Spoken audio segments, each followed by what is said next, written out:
Yeah, we're just having a break. Need a drinks break. Salty. Rob's got a salty mouth. Why?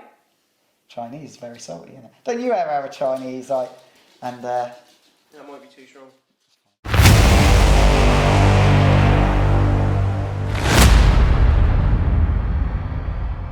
Hello guys!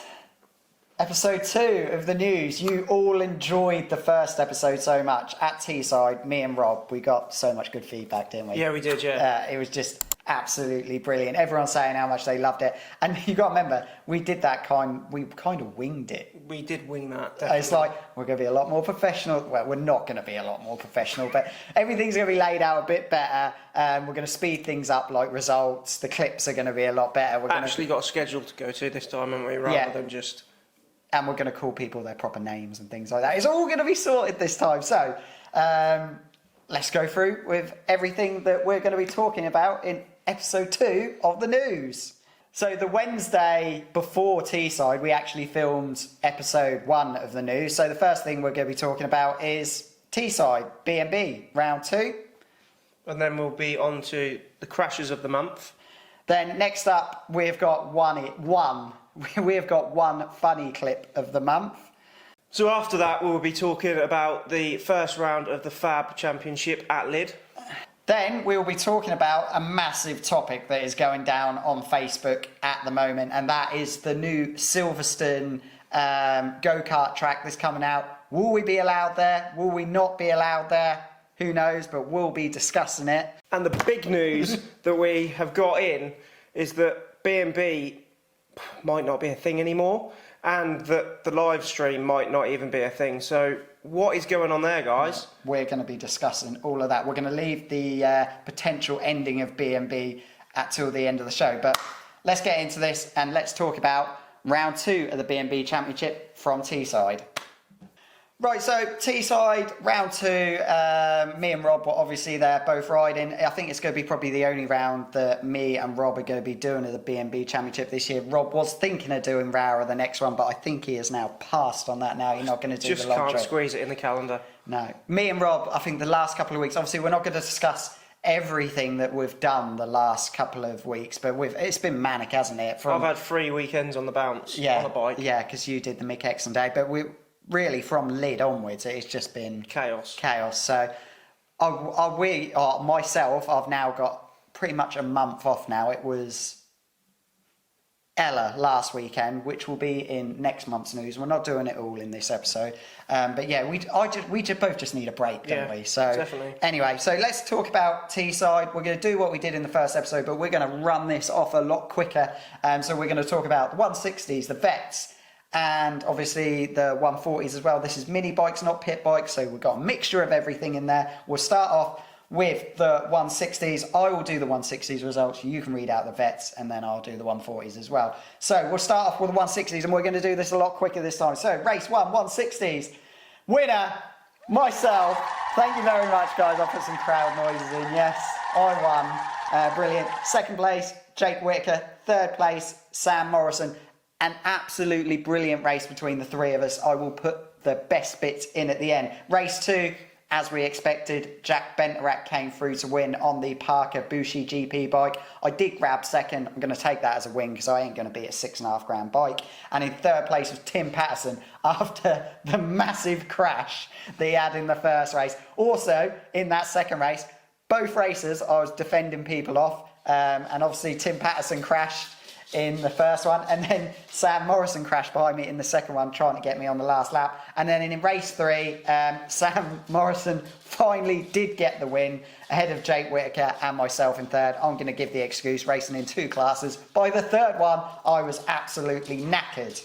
So what we'll do is Rob will quickly read out the vet scores, and then we will put the best bits from those 2 races. You don't see any of the vets in the highlights because they were in the same race as us. Unfortunately, they weren't as close to the front as they were at the first round at Rara. So Rob will now read out the vets results as quickly as possible. So in race 1, we have Mike Carr in first, Dave Cook in second, Ben Johnson in third. Race 2, Again, Dave Cook. And we're going to quickly say this. We made a horrible mistake, me and Rob, in the first episode, calling him the Cookie Monster. It's actually Dave, Disco Dave. Disco Dave. So, Dave, this little clip we're now going to put in, and every time you win, this clip will go in the news.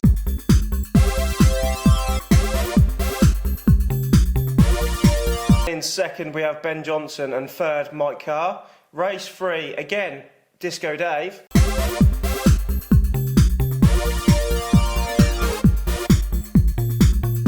Mike Carr in second, and again, Ben Johnson in third. And I'm going to have to go back because I did forget. So the 160s, you can see the table up on the side here. They will be in the screen here. Might even be covering my face. Tim Patterson leads the championship. Jake Wicker second, same Morris third. Me in fourth, won't be there for long, not doing any more. And the rest of the names down there as well. And then back over to the vets. Hopefully Rob can see it from here. But Cannot see that. I'll read it out then because the laptop's on my side, even though it covers my face. If not, Dave Cook leads the championship.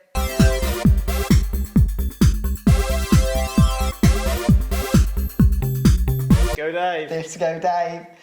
Mike Carr in second, Ben Johnson in third, and the rest of the names and riders down there. It looks like it's going to be a nice tight championship between Dave and Mike Carr. Who's going to take that old man class win? On the back straight. Can he dive in on the inside line? He's trying to edge it through the chicane. There's nothing in it and he's there. Oh, brilliant from Jamie King. Fantastic ride. That was nerves of steel from Jamie King in the chicane, and it's not over yet. Patterson fancies his chances now in second place on the inside. Can he finish that move off? Jake Whittaker's got very little response. Whittaker's going to try and run right round the outside. Diving in on the inside, that's Morrison. Back into it once again. Oh, contact with Patterson, and Patterson's down. Patterson's gone. The championship leader. Patterson tagged on the side, and now only 3 of them are going to be making it to the line. It's not done yet for King. He's got to go. Push, push, push to the line. It's King. Jamie King gets there from Jake Whittaker and Sam Morrison. Only a 1/10 of a second clear. Good proximity, leads the way. This is still close. It's actually closer than it has been, as Morrison is getting right up tight in behind Jamie King with a few corners to go. Could he snatch second place away in the dying seconds of this race? Morrison's trying a wider trajectory. Jamie King's going to try and hold the inside line. Morrison, oh, he's lost it! Morrison drops it! Oh, Sam Morrison loses the bike in the hairpin right in the middle of the road as Bednarek takes the victory. King is going to take second, undoubtedly. Jamie King is going to attack. Whittaker's closer than he's been for a while now. He's carrying the speed. How late on the brakes dare he be? He's having a think about it. Tries to set it up for the final corner. Here he goes. And still Morrison has held on to it. It's been an absolutely fantastic duel. Not much has happened to change positions, but Sam Morrison has got the job done. He beats Jake Whittaker and Jamie King. Right. That's them 2 classes. We'll quickly go over to the 140s, the, shall we say, the Premier Pitbike Championship. Now, before we start, Rob, we have to discuss one rider from this who is in the results. Bjorn Esterman. Yeah, he was a little over, wasn't he? So basically, in race 1, obviously, if you win the race, your bike goes straight on the dyno. Make sure you're under the 15 horsepower limit. And Rob, how much horsepower did he have? 16.3? I think it was between 16.3. Anyway, 16.3 and 16.5.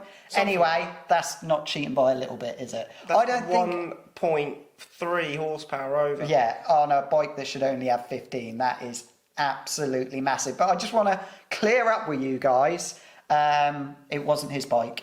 No, it wasn't his bike. So before anyone goes chasing Bjorn with a pitchfork in South Africa, it wasn't his bike. So don't go running after him. But anyway, we're a bit confused because we're about to read out the results. He got race 1 disqualified, and race 2 he actually got the points. And race 3 again he got disqualified. So how the hell was he not cheating in the middle one? Did they change the engine? Yeah, and then put the cheaty one back in for the last. Anyway, comment below if there are any B&B technical regulation people underneath and explain to me why he managed to get second place in the second race. Anyway, Results-wise, we'll put the clips in at the end, obviously, but Bjorn Esmond did, on the track, win the first race, but obviously got disqualified, which gave Chris Wells, up to this point, 100% record in the Minibike 140s, taking the win, with Arnie Carr in second and Jack Benterac coming from the back of the grid in third. In race 2, Chris... He was not a happy bunny. No, he was not happy. He had a mechanical. His carb fell off again. So he was not a happy bunny. So that gave the win to Arnie Carr. Bjorn Esmond, like I said, we don't understand how he managed to get second in that. And in third, yes, let's get the hands up in the air, people, was myself getting a lovely 140 podium. I was mega happy with that. I wasn't expecting that at the start. I only qualified 8th. So to get third, I was well happy. And then in the third race, once again, I think Arnie Carr actually did beat Bjorn Esmond in this one.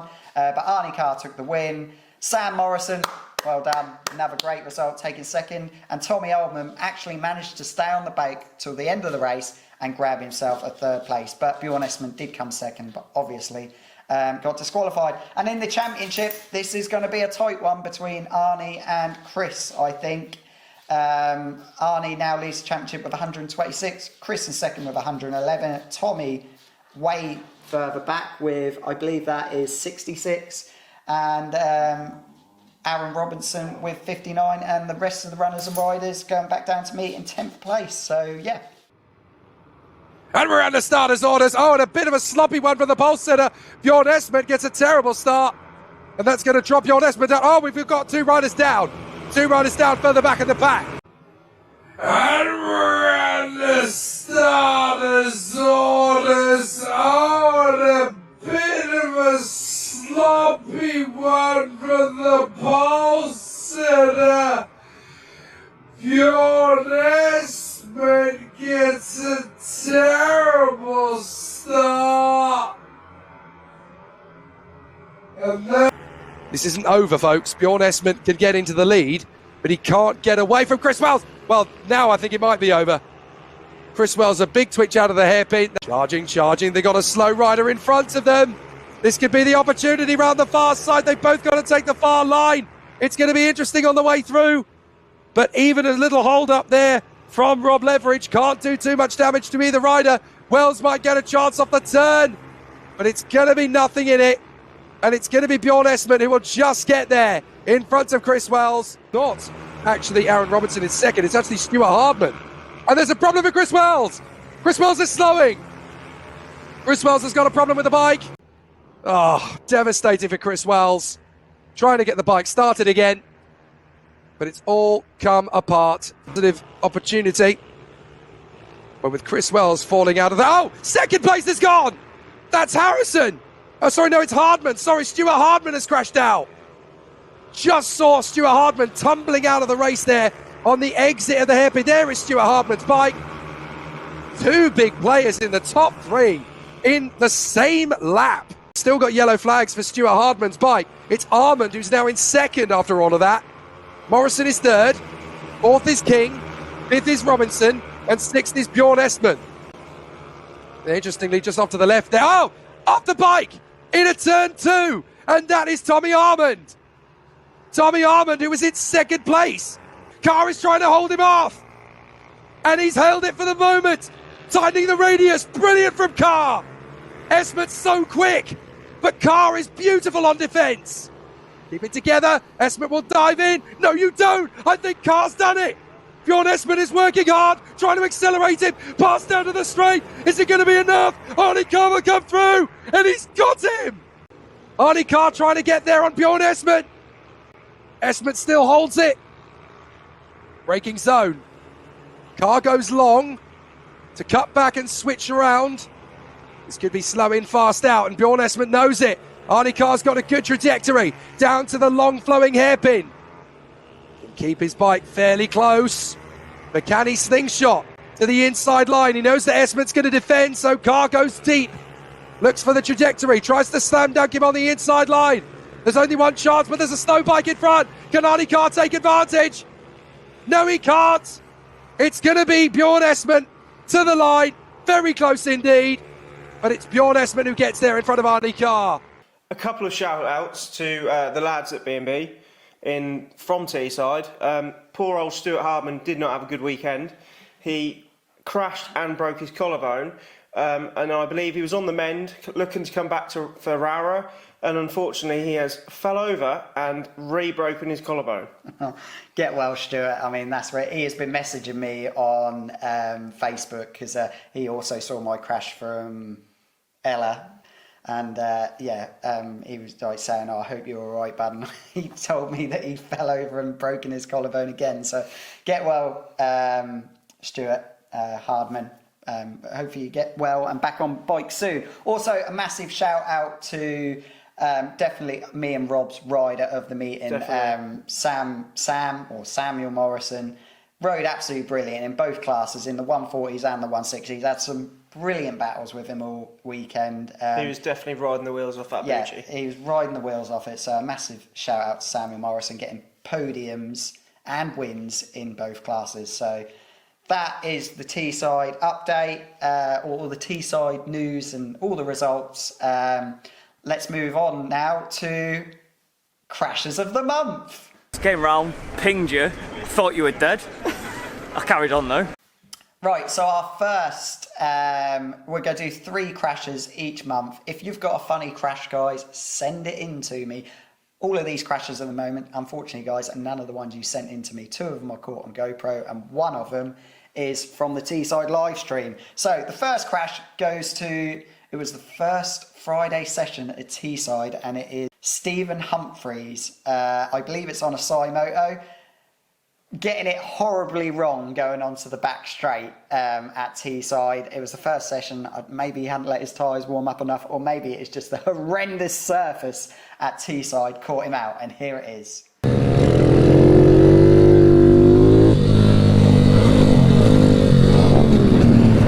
Oh, that was a big one.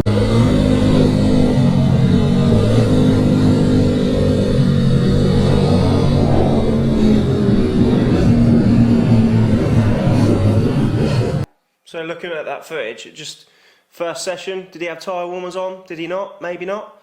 It just literally come round on him. It's an off-camber corner, downhill onto the back straight.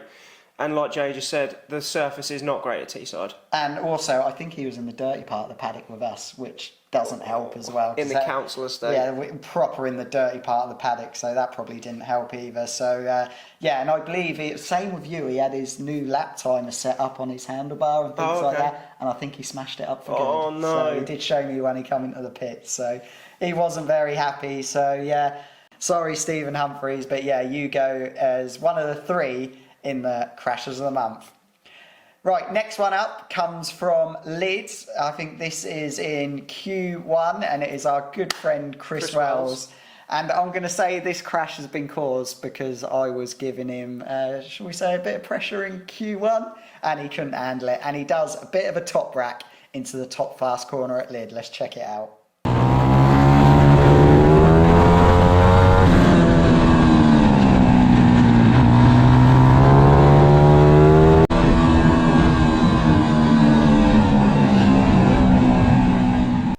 Yeah, so it looks like he just does a bit too much trail braking there. Chris, you can see the black line. I'll put a little picture in here that he has left as he's going in, and I'll stop it, and you can see the rear wheel fully off the ground, proper top racking it into the corner, a bit later than you really want to, and he lands on his side. I think he was getting a bit ballsy on the brakes, wasn't he? Yeah. To be fair, Lid that weekend, we'll talk about it in a bit, was one of the few weekends that I could properly keep up with Chris. Like, the Lid is a bit of a weird track. It's a bit like Phillip Island. Like, people who are not normally as close. I am up the front, but I'm not normally that close to Chris. If everything's going well, you can get a little closer. So, yeah, I think Chris just couldn't handle the pressure of me in that qualifying. So, and it was an egg beater of a crash. He was definitely a little bit sore for the rest of the weekend. So, sorry, Chris. He wasn't letting it show, though, was he? No, he was being a hard man. He was gritting his teeth. Unlike me at Ella Park. But we'll talk about that next month. Next one, I know me and Rob, we said we weren't going to put super minis into the news because we don't really class them as pit bikes. They're not true Chinese pit bikes. But It's a phenomenal crash. We couldn't. You leave can't this not out. put that in. We could not leave this crash out. So this is Michael Med, Teesside. I believe it might be race 2. I think it was from the Sunday because they have a race on the Saturday, Super Minis. He nearly saved it, but here we go, guys. Check this out. Line. Michael Med is your leader, second is Tadeo, and I think that's Lawrence Wardle getting himself back in a third position. But off goes the leader! Michael Med, big disaster! He tried his best to save it, but he's gone! Wardle getting himself back in the third position. Man! Off goes the leader! Michael Med! So from that footage, you can obviously see that the rear end steps out massively and leaves a big black line on the track, and it just catapults him off of the bike. Not all the way, though. No, and he ends up back on the right-hand side of the bike. Rodeo style, Marquez style.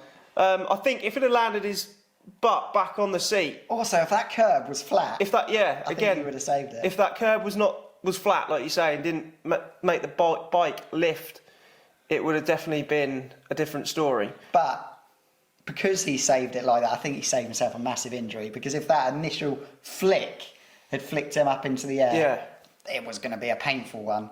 He gets straight up and back on it, though. Yeah, I think he still finishes in the race in a half-decent result. So, yeah, Michael Med. Well done there. Hats off to you. Crash of the month, 100%. So, yeah, Stephen Humphries, Chris Wells, Michael Med. Well done, boys. There are 3 crashes of the month. Right, so it's time now for the funny clip of the month. This month's funny clip was sent in by a man called Jamie Smith. This clip is once again from Teesside B&B. And this is Connor Smith apparently trying to get his baffle out of his exhaust before it goes on the dyno, with Michael Med giving him a hand. Let me repeat that. Apparently they're trying to get the baffle out. Doesn't look like they're trying to get the baffle out. Play the clip.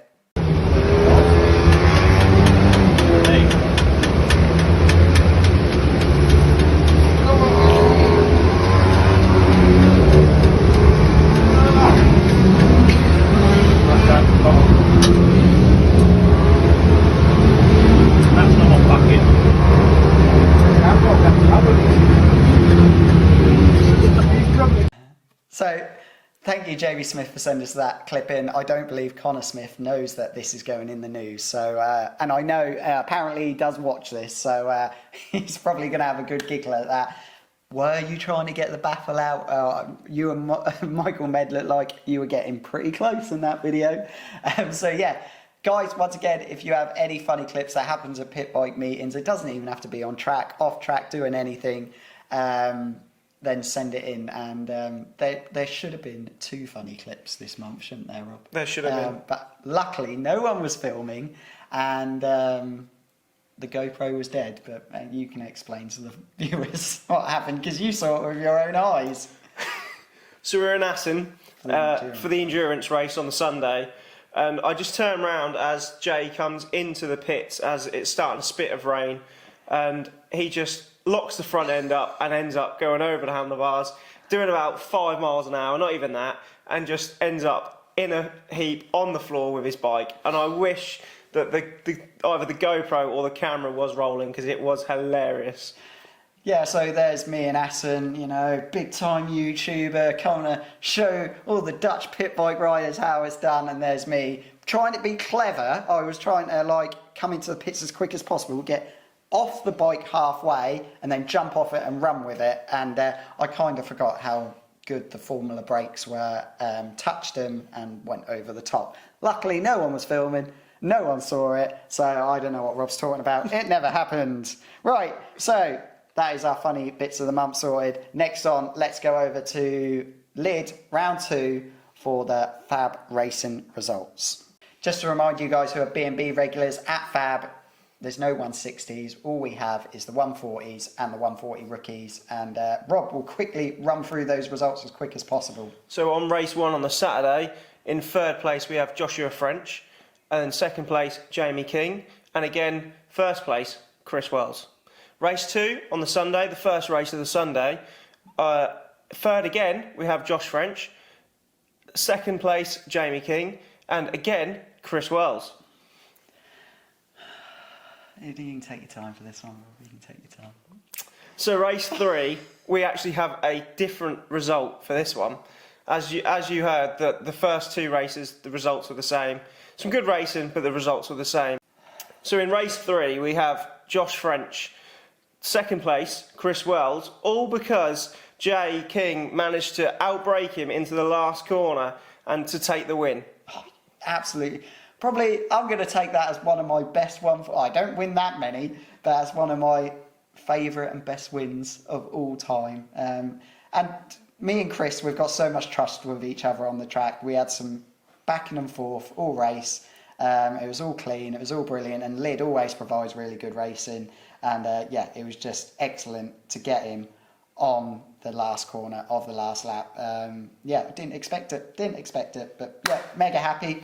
Right, last results, just to go through the rookies. That is nice and easy. It isn't going to take us long to read it out because it was the same result in all 3 races. Third place was Rob Shearer. Second place, Ashley Powell. And the winner of all 3 races, and I still believe he's got 100% record, but obviously we'll talk about Ella next month, is Harrison Quincy.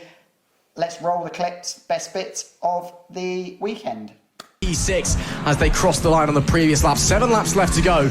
Chris Wells leads by 1.9 seconds from Jamie King, with Joshua French rounding out our podium places. Great to see that Bailey Lawrence getting involved with the fight. She's come along so much in the last few years and maybe looking to try and make up some positions here. Looks to the inside, the big right-hand sweeper. Unfortunately, nothing comes into fruition on that occasion, but Lawrence on the number 9 machine is certainly pushing. I mean, obviously, Philip, you know, these are some of the older riders out there on the grid compared to, you know, some of the other categories, the mini motos, the mini GP bikes that, you know, you raced on for a fair few years, but it's still very, very exciting racing. Negotiate, no blue flags, of course, just gotta get through on your own attempt. Does King see this as an opportunity, or does it hold them up? It certainly holds up Chris Wells, and King had to get out of the throttle to avoid an accident. Once again, Wells held up. There's the opportunity for King, who almost runs out of road. They're 3 wide down the back straightaway. King to the inside, final corner. Shades of Reese Peacock as Jamie King prevents the sweep and wins it at the death. Another final corner move in the pit. Right guys, the next segment we've got here is rating your pit bikes, and I just want to thank everyone. I just got absolutely shitloads of pit bikes sent through. We're only going to do 5 an episode, and I'm going to try and like diversify. I can't say that word. Where they're going to be all different. I can't say that word. Diversity? No?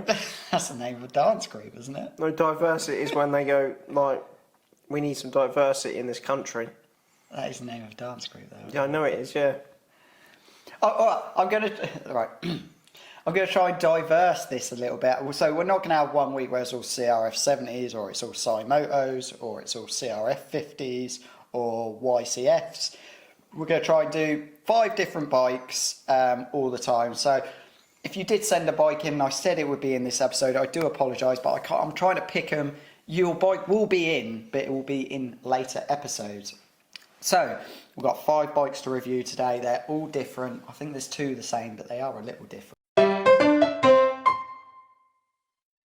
So we're going to start off with this one, guys, and this is sent in by Cole Bancroft from Leicester. And the reason I put this one in, little CRF 50, because you just don't see them anymore. Me and Chris, what am I calling you, Chris? My co-host here, Rob, obviously we've got CWs, which are very similar to this. The frames are slightly different, and we put this in because they're hard to find now, and I think Rob's struggling with it a little bit because he is a little taller than me. I think, personally, for the short person, they're the best handling bikes going. So if you can get CRF 50 and you are a short ass like me, these are the bikes to get. But looking at the bike, generic graphics on it, I can see he's got a little cheap oil cooler on it. Get rid of that, Cole. Just as long as you're not doing endurance races and racing in Spain, just get rid of it. Get the bypass. It looks like he's got himself a Brembo brake on there. And Rob, you've noticed he's got the Volt forks on there, which are very rare. Well, yeah, they are very rare. They're the same as the antics that we had, which we both broke. Is it a D&M shock it's got on the rear? Yeah, it looks like it's got a D&M shock on the rear, so he's got all that sorted. Obviously, the Mobster wheels, and like the looks of it, it is a Brembo caliper on it, unless he's just painted the Chinese ones red. So, yeah, quality little bike there. Like I said, Mark's let down. Get yourself some custom graphics. I spoke to Del, by the way, the other day when he rode me. He's happy to do pit bikes. He's happy to do. Because he's a bit quieter at the moment, because obviously bike season is now in full swing. Yeah. So obviously no one's wanting to get their bikes done at the moment. So get yourself down to Sublime. Get yourself some nice graphics made there, Cole. Or Danger UK, or any graphics company.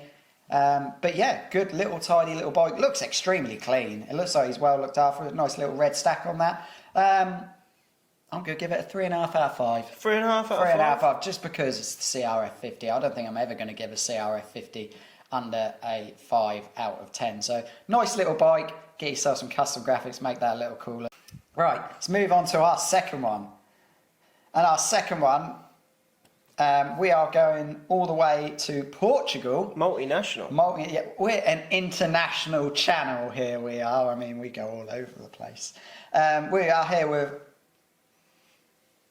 Marco Oliveira. Marco Oliveira, sorry if we're butchering it, from Portugal. And what me and Rob have found out, these YCFs, apart from England, are extremely popular. Yeah. The European countries. Love them. And this has got, once again, got the 155 engine in it. He has got himself some custom graphics in it. Don't know if the number 13 translates to international of being an unlucky number, but clearly not, because he is number 13.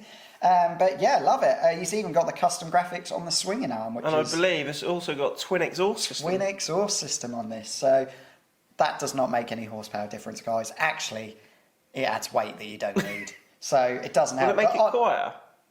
Maybe. Yes, 2 baffles in it. It's got 2 baffles in it. That'd be silent. Yeah, so I don't think the twin exhaust is going to help you on a power output, and definitely is going to help you on a weight output either. But it does look cool as fuck. And I think the YCFs are a cool looking bike. I'm looking forward to going back to Aston next year and have a go. Yeah, definitely. Yeah, so, they do look pretty trick. They do, and they look really well made. The frames look tall, really tall, like CRF 70 tall. But yeah, it's a good looking bike. Well done, Marco. Looks mega. I'm going to give that a 4. I'm happy. I like the graphic. I love the green and the grey.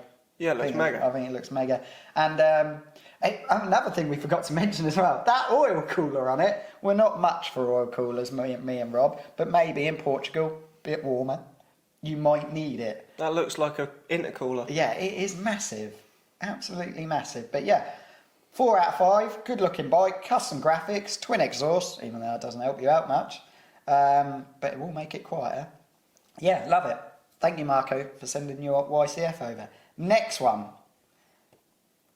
Now, the next one, James doesn't own this. This is my good friend James. He used to race pit bikes, now doing a bit of off-roading.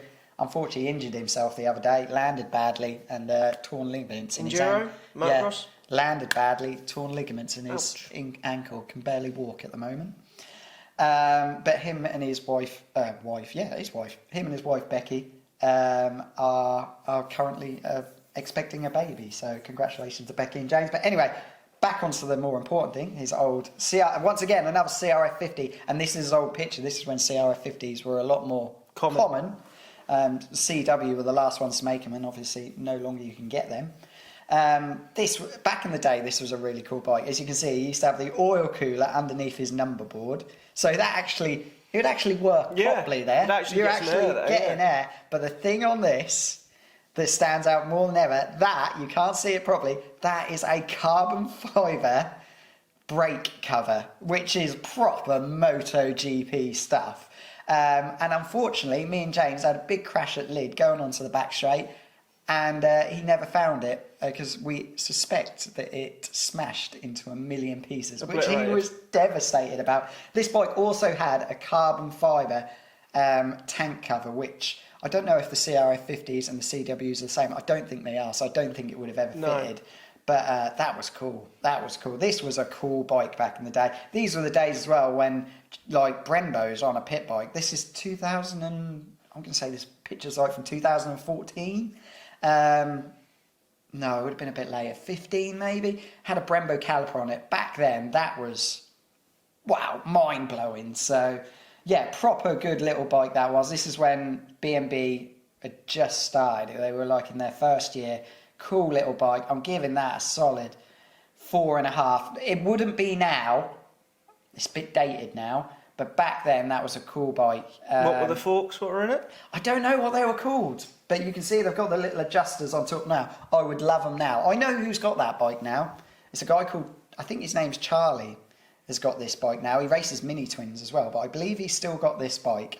Yeah, cool bike. I'll give him that a 4 out of 5. James rode that all the way up until we finished. I think he had it till about 2019, and he loved that bike. He even swapped to go to a different bike, didn't like it, and went back to that one. So yeah, mega little bike, absolutely loved it. And I've had some great battles with that bike, so it's got a lot of sentimental, not just to James, but to me as well. So yeah, 4 out of 5 for that bike. What was the idea of the brake disc guard?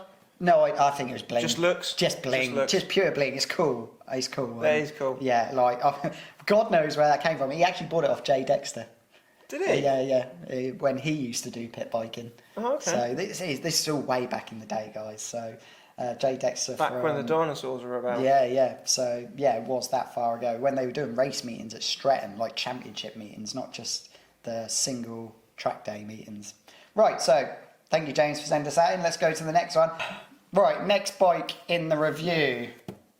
Oh God. This is the Mini Moto, and I'm saying it, oh my God, it just sends flashbacks, shivers down my spine. You know, I've woke up screaming in the night of this bike, unfortunately. So this is the Moto, sent in by Sean from Ireland. As well as trying to be diverse with the bikes, we've tried to be diverse with the people around the country as well. So, or even further afield, Ireland, Portugal. So this is sent in by Sean. It's not personally your bike, Sean, but I absolutely hated this bike. So when I rode for Moto, this was the last bike they gave me. I had some horrendous crashes on it, mostly because the forks are too short. So what length are our forks? Ours are 660. I think these were 620s or something. 600. They're 600s, are they? And basically, I had no confidence in the front. Every track I went to, I was going around like 2 seconds slower than what I'd ever gone anywhere. And then you start questioning into yourself, going, oh my God, is it me? Have I suddenly become shit? Am I old now? And this bike questioned me quitting pit biking so many times. Moto no longer sell bikes now. But yeah, this one... Isn't that what Arnie rides? Yeah. To be fair this might just be personally me. I'm just giving you my personal opinion on these. But Arnie rides one of these, and obviously he wins at B&B. Our good friend Ashley, he rides it. And he rides it really well. And he's not slow on it. So personally, I couldn't get on with it. Pegs grinding out, and it just weren't for me. So your bike personally here, it looks pretty much original as it does come out from Moto. You obviously got your numbers on there. Looks like you're running an R front on there as well. Maybe an R rear. That does look like white writing on there. So maybe, was this picture taken in the winter, or do you run R's all the time? I notice you're a young lad, so maybe you can get away with it with your lightweight. But I'm sorry, Sean. This is nothing like personally against your bike, but I've just got such bad memories with it. And like I said, you ain't got any of your custom graphics on it. Get them made. And maybe fit yourself a nice Scorpion exhaust on it as well, things like that. But I'm only going to give you, I'm sorry, but I'm only going to give you a 2 out of 5. Just because I've got such bad memories with it. I don't think Rob's got not much to say on it really. But this is not stopping you. Don't think that you, Sean, cannot go fast on this bike, because the person who is leading the B&B 140 Championship at the moment is on one of these. So don't think that we're slagging it off. This is just my personal opinion. I couldn't ride it. He's slagging it off. Yeah, I didn't like it. It's not for me. So yeah, sorry, Sean. Only a 2 out of 5 for you. But personal preference, shall we say? Personal preference. And last but least, we've got Michael Lane, once again, another Leicester lad. And I chose this one because now we've gone from one bike that I hate to one bike that I love. And Rob likes this bike as well because he rode it at Moped Mayhem and he did say it was brilliant as well. We've got an M2R CRF 70. M2R don't buy M2Rs anymore, people. Do not do it. But back then, this is quite an old bike. I would say this is probably about 2014 bike. They did make good bikes back then. Yeah, I like it. Me and Rob were I like the yellow handguards. Yeah. Do you know what? They look like... they look like duck fucking feet. Duck feet. They look like duck feet. I've never seen handguards like that before. No. Normally they wrap right round, don't they? I've never seen Duck handguards. feet handguards. Yeah, He's even got a yellow stand, look. Yeah. Michael, did you spray the stand like that to match the bike? That is pretty impressive. But I like the graphics, custom graphics. Which is always a bonus. Don't know where you got them done, but they do look good. With the green wheels as well. Obviously, me and Rob, both from Norwich. We're not massive football fans, but Norwich City colours. So, local to us. And I really like it. The engine looks pretty stock, to be honest with you. That could be the original engine with the bike, because it's still got the M2R side. I was going to say. If it is, then fair play. Doesn't look like... I'm not sure. Have you got a D&M shock in that? It looks quite... basic. It's definitely basic forks in it as well, and it doesn't look like, you can't see if we've got a Brembo on it or not, but yeah, fair play. The duck feet bike, I think we'll call that. But yeah, I like it. Custom graphics always a win. I'm going to give that solid 3.5 out of 5. 3.5 out of 5. You've got a horrible air filter on that. Get rid of that. Get rid of that. Get rid of that air filter. Can't see the exhaust, but yeah, get rid of that air filter. And apart from that, yeah, maybe change your blue pipe for a nice yellow one as well to match the duck feet. But apart from that, thank you, Michael, and thank you. Right, so before we get on with the two big subjects of the month, with possibly what is happening with B&B and the new Sliverstone track, me and Rob are just going to be talking about how our two meetings went from the month that we're talking about. So obviously Teesside and Leeds Fab Racing. So we'll start off with Rob. Obviously you saw in the highlights reel then, Rob had a bit of a nasty off on the start line with Tommy Oldman, and I'm going to do my best not to have a go at Tommy, because when you're in that situation, I've never done it. I've never stalled a bike on the start line before, and fingers crossed I never do, because it's the worst position to be in bike racing. But hopefully Tommy will learn his lesson. If you stall a bike on the line, like, the damage is done now. You're not going anywhere. Get your hands up in the air, guys. Wave up and down. Tommy did that for like a split second. No. He said that the whole grid was gone. Yeah, when clearly it hadn't. I think one barely row had gone past, as you saw in the clip. Just get your hands in the air. Let everyone come past. And when that's done, then try and start your bike. Because the problem is Tommy was crouching down trying to start his bike, and then how only Rob hit him. You saw in the clip that everyone was so close to hitting him. If you've ever seen the film World War Z, I think it is. Have you seen that? Yeah. When the ill person's standing there and all the zombies are just running around and missing him. It reminded me of that. Just keep your hands in the air. Don't do what Tommy did and try and start your bike when everyone is still coming past you. But I'm not going to have a go at Tommy, because it is a very flustered situation. Your head is all mangled and you're just trying to get going as quick as possible. But the main thing is you've got to worry about everyone else, let them get past, and then try and restart your bike. And then poor Rob, I'm talking about it. This is the guy that it happened to, so I'll let Rob talk on his view. So as you can see from the video, it is quite a big off, really. Tommy didn't even know it happened. He was just cranking away at his engine trying to get it to start, and so the lad in front of me moved at the last moment, and bearing in mind I'd come all the way back from 20th behind the lad who was in front of me, and as he moved out the way, I just saw Tommy, and I went to move but didn't move enough, clipped my handlebars against either Tommy or Tommy's bike, and it just sent me into a huge tank slapper. I think you hit him if you look, because his body moves. Yeah, he gets off the bike, doesn't he? Yeah.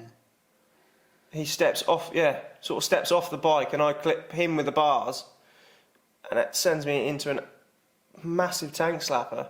And that was me done for the rest of the weekend, unfortunately. I tore my rotator cuff and done some damage to my collarbone and that part of it, whatever it is called. So yeah, that was me out of that weekend, unfortunately. I better talk about my Teesside first. It was epic! My Teesside was epic. I was a bit down in the dumps after Saturday, weren't I? My qualifying weren't great. Oh, I'm not going to get any. I'm not even going to get on the podium. No, we might as well go home now. Yeah, and the lovely B&B medals. I couldn't believe it. First race, 160s. It's probably my most ever calculated win. I just sat in third place all race, and I thought, can I have these two?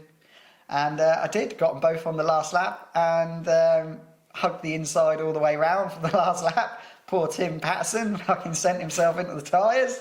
And yeah, we won. And then I backed it up, even though I had a little crash with Tommy Field in the first 140 race. No one's fault, just too many bikes in one place. And then we backed it up with a third place in the 140s as well, which I think should be a second, because why Hudson? Why Bjorn wasn't disqualified from that one, I do not know. But yeah, we got a third in that, and another second and another third in the 160. So I was mega happy with that. A great way to start the Pitbike season. And then we moved on to Lid. Without a break. Without a break, yeah. So we finished there Sunday and went there Thursday. Yeah. Yeah, so yeah. One end of the country down to the Teesside at the top. The Lid down at the bottom. Lid at the bottom. And yeah, it was your first time to Lid. Yeah, I really enjoyed the track. The track, going from Teesside to Lid, just the surface night and day. It was smooth, not a pothole in sight. It's a fast flowing track, and I found it a really good track, and I really enjoyed it. But I just had, obviously, the injury from Teesside the weekend before, so I probably shouldn't have been riding, but I sucked it up, and then had another off. Yeah. With Brad. Yes, I did. Yeah. Friday practice just couldn't find any pace. I don't know whether that was just because of injury or because it was a new track. So on the Saturday morning we went for a track walk. Chris. Was it Saturday morning? No, it's Saturday night. Friday night. Friday night. Friday night track. Yeah. Was it? Yeah. So on Friday night we went for a track walk with Chris. He pointed out some markers and some lines, and then in the first qualifier on the Saturday I knocked off 2 seconds straight away, which was a massive help, but just not enough, unfortunately. So we went into race 1 on the Saturday, and again just didn't have any confidence in the start, so I was just finding myself letting everyone go and then drawing away myself, and that was just the whole weekend really. Yeah. Then you had the offer, Brad. That was race 2. Was it? Yeah. So. On the Sunday. Lid for me. Oh, yeah. Yeah, the written off helmet. Lid for me. The start of the season has been mega. I have got a question for you if you start your season. So obviously last year you and Chris were battling all through the year as usual. I wasn't really there with him, apart from Three Sisters. But from last year's season to this year, you've gone from not really being there to being all over him, which is great to see, because it's bringing some absolute great racing for you and some great footage for you guys. And even Chris is now like, I've got a bit of a battle on my hands, and he's enjoying it too. But I just want to ask you, where's it come from? It's definitely you and what Mike have done with the forks. It's definitely the forks. And the front brake, obviously. Going from a Brembo to the Formula. The Brembo's good.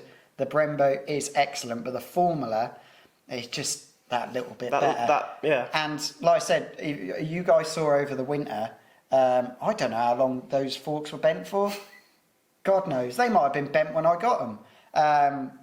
But yeah, the forks has made the difference. I don't think I've personally got any quicker myself, but I've said it in my vlogs, I've gone quicker every track I've gone. So we've gone quicker at Blighton, we've gone quicker at Teesside, we've gone quicker at Leeds, and now I've gone quicker at Ella, which is really difficult for me to go quicker at Ella because it's your home track. I'm there all the time. So to go quicker, even though the next lap that I did go quicker, it didn't go too well. No. But we'll talk about that. Well, you would have seen that in this week's vlog.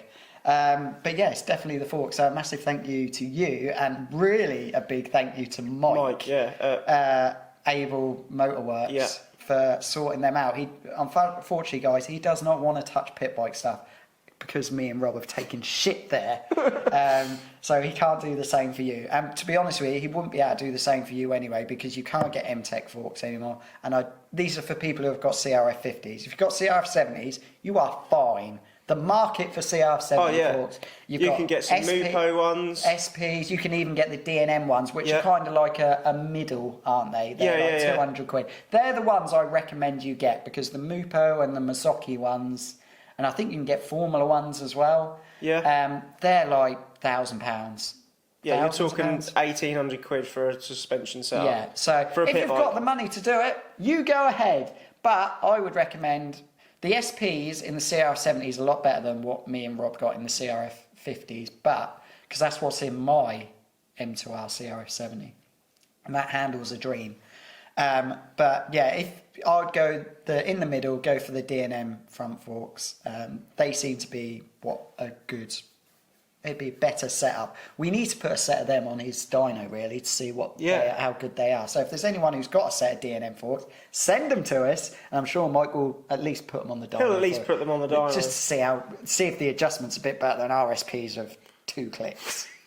We have 4, but 1 will break them. Yeah. 2 is too hard, and then 3 and 4 don't really do a lot, but you've got something. But just remember, guys, this might be different for CRF 70 forks. This is just us on CRF 50s, which there's not many of you guys out there on them. So ignore us if you've got a CRF 70, so that is like basically an AMR or a Simoto, anything that's proper size and not tiny like ours, basically.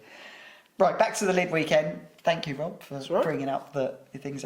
So I qualified I qualified third behind Richard, but there was nothing between me, Richard and Chris. It was like within a tenth of a second. It was nothing.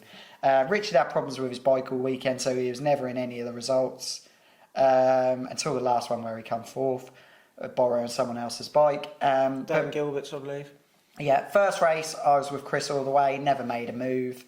I think I was just a bit surprised that I kept up with him all race, really, so that's why I never made a move. Second race, didn't get the best of start. Josh French is extremely good off the start, and it took me a few laps to get past him. By that time, Chris had set a 2-second gap, and it just took me a while to get... I did catch up to him within 2 attempts at the end, but Chris was managing it. But I did set the fastest lap of the weekend, smashed my PB, 43.8, mega. Last race, got him, last corner.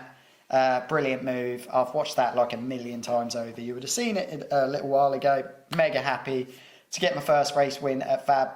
The start of the season's really good because it took me forever last season, and that wasn't against Chris last season. So was that a win it or bin it attitude?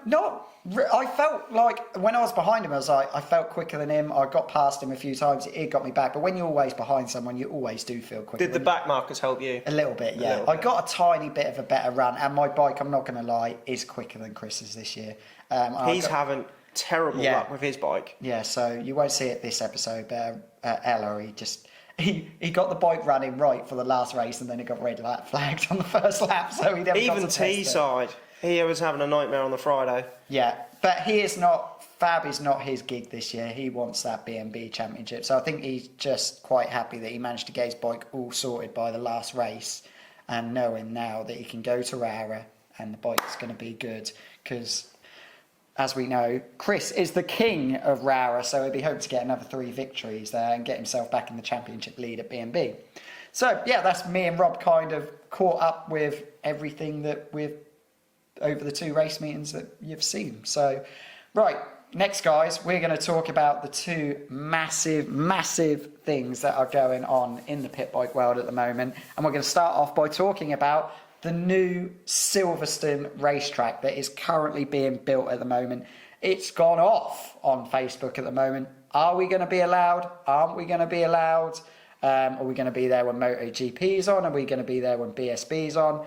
who knows? Anyway, what we do know at the moment, me and Rob have both seen the pictures of the track. It's still not quite complete yet, but it looks awesome. It looks mega. It looks absolutely mega. So where it is on the Silverstone track, if you've ever been to Silverstone to watch MotoGP, it is where like the stage used to be, where all the live performances used to be. And people online, Stuart Higgs has even commented on it, saying that he is in discussions with MotoGP and Silverstone to make sure that they get mini bikes on there. And then you've got people commenting on there saying, no, it's not happening. I've spoke to people high up. Tell me who these people high up here. If you've honestly rang someone at Silverstone and gone, hello, are they allowing mini bikes at the new go-kart track?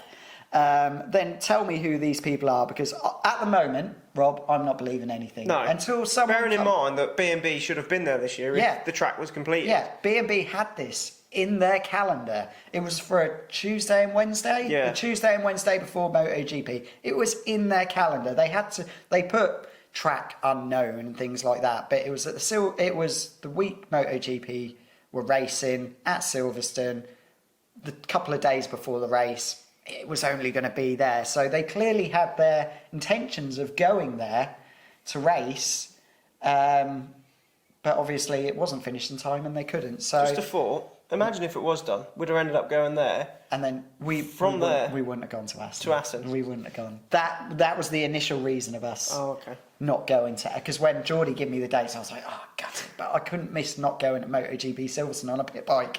Even though it would have been a little shit, because it would have been a Tuesday, Wednesday meeting, and you wouldn't have even seen any MotoGP bikes because the lorries would have not turned up until Wednesday. Yeah, they'd have just been arriving, so it wouldn't have been great. And there wouldn't have been any crowd there to watch you or anything like that. So me and Rob can't answer if there is going to be bikes there or not. But people just stop commenting on Facebook until you know the facts. I know Roger and Rob, they have brilliant contacts with BSB, MotoGP. Obviously, a lot of the riders through the years have come through Fab, like Scott Redding, Eddie O'Shea, Scott Ogden.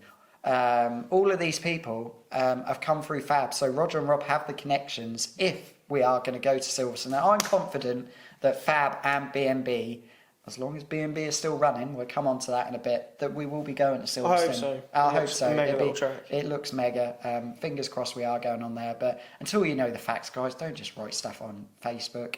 Stuart Higgs is put a comment on there, and he's the person I'm going to rely and trust the most, because at the end of the day, he is Mr. British Superbikes.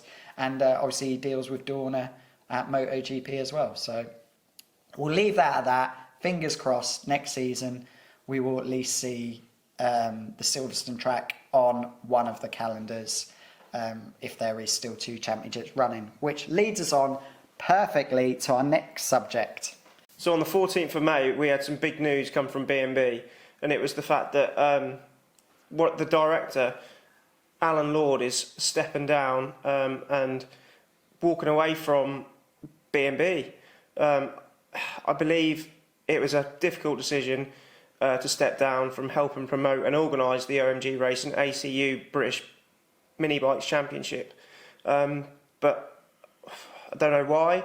I think it's something to do with Volton. Yeah, I think it's basically that he doesn't want the responsibility anymore, and I kind of understand why, because obviously Alton Park is adults, BSB is majority are over 16, and obviously then dealing with a kids championship, it is a lot of responsibility, a lot of responsibility that people don't understand, and I can understand why he's called it a day. He's been doing this, I think 2014 B&B started, so he's been in the game a long while. I totally understand why he wants to finish. I believe they have got someone carrying the championship on till the end of the season, and then it's fingers crossed, guys, that B&B can find someone to carry it on. It's not going to be easy. A lot of you people will think, oh, you just turn up at a race meeting, set the schedule out, let them go out on track, and that's the end. It's really not that easy, guys. I do firmly believe if you run a mini bike championship, you can't have a day job, especially when you're running kids championships, because you've got to look after moaning parents all day. So it's not easy. I'm fingers crossed. Everyone's going to think, oh, you're Mr. Fab, you don't care about B&B. Now me and Rob and Chris, we've been to championships, or they've been to Assen, they've been to Netherlands. Same with BSB in this country. We are extremely lucky with what we've got. Yeah, very lucky. Technically, we have got 5 Pitbike championships in this country. We've got the Stretton Championship, got the Clay Pigeon Championship, you've got Nora Sport, you've got B&B, and we've got Fab. That's 5 championships. Obviously, you've got the 2 big ones, Fab and B&B. Then you've got Nora Sport, and then you've got the 2 track-only championships. We are extremely lucky. And to lose, which is what I would say, the biggest Pitbike championship in B&B, it is absolutely massive. So I'm hoping, fingers crossed, even though like I'm Fab through and through, the last 2 B&B meetings I've done at Red Lodge and Teesside, I've thoroughly enjoyed. Especially Teesside, the whole meeting ran it's faultless. so smoothly. It just went really well. The racing was absolutely insane. Some of the best pit bike racing I have had. So to lose B&B will be massive. I don't think we will lose it. I think B&B as a maybe will end, but something new will come in. What that will be called, someone will take over. Someone will take it over. I hope anyway. It'd be a real shame if it disappears completely. And there's a lot of people who rely on it, no more than Mr. Aaron Parker, who I don't think he will let it end. I'm pretty sure someone will take it over. But yeah, massive news. I understand why Alan has finished it. It is one of those things. He's been doing it a long, long while. And this also doesn't affect B&B. This also affects Stretton, because obviously Alan was a massive part of Stretton. I don't know if he owned the track or what it was, but he definitely ran the mini bike series of Stretton, which once again, that is carrying on till the end of the season. And then they're going to make a decision at the end of the season, I believe. It's got to be whether if Stretton are going to carry it on or not. Obviously, that Stretton Championship, even though I'm not a fan of Stretton, you can go racing for 60 quid for the day, which is a bargain, an absolute bargain. So it's cheaper than a track day at Ella. Yeah, so I hope that doesn't come to an end either, because that for a lot of people is a gateway to racing, to be able to go there on a single day, race your bike and go back home on a single day. Some people don't have the facilities to be able to go camping for a whole weekend and do a Friday, Saturday, Sunday meeting. So once again, we do not want that to come to an end either. So yeah, comment below what you think will happen with B&B. Also, I've been told by a reliable source that the live stream has come to an end. Hopefully that is not true as well, because that's going to fuck up our news segment a bit as well, because we can't put the best bits in. We won't have any and all footage. We're going to see now is we're just going to see the results now. So yeah, fingers crossed that my reliable source is wrong, but I have been told that there's no more live stream at B&B either. So I'm guessing that's because of something, because it's coming to an end, or Alan's come out of it. I don't know. But for now, B&B will be carrying on till the end of the season, and fingers crossed it carries on for next season. But I think me and Rob would definitely agree, for whoever the new person is for taking it over, ACU? bin off the ACU. Get rid of it, because you're missing out on going on tracks. Leeds, Ella, Hooton Park, we're unknown about that at the moment. It looks a very fast track. It looks a very fast track. Clay Pigeon. What other tracks do we go to that they don't? I think that's the 4.